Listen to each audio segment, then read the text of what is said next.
এখানে সবাই এই দুই আঙ্গুলকে একবার কানের ভিতরে জোরে ঢুকে দেখেন তো একটু।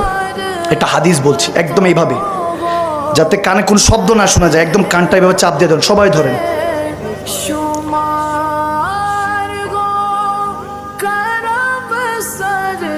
এবার ছেড়ে দেন, একটা শু আওয়াজ হয় কিনা।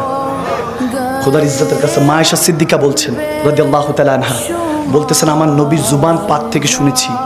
মুসলিম শরীফে হাদিস, এবং ইমাম জওজি আলাইহির রহমান এটা বর্ণনা করেছেন, ইমাম তাবরানি নকল করেছেন, ইমাম বাগাবী বর্ণনা করেছেন, হাদিসে সহিহ, হাযা হাদিসুন সহিহ। তিনি বলছেন মা আয়েশা সিদ্দিকা রাদিয়াল্লাহু তাআলা আনহা, তিনি বলছেন সামিতু রাসূলুল্লাহ সাল্লাল্লাহু তাআলা আলাইহি ওয়াসাল্লাম, আমার নবীর থেকে শুনেছি আমরা যে কানের মধ্যে আঙ্গুল দিয়ে একটা শু শব্দ হয়, বলে এটা হাউজে কাউসার থেকে টপ টপ করে পানি পড়ছে, এটা মুমিন শুনতে পায়।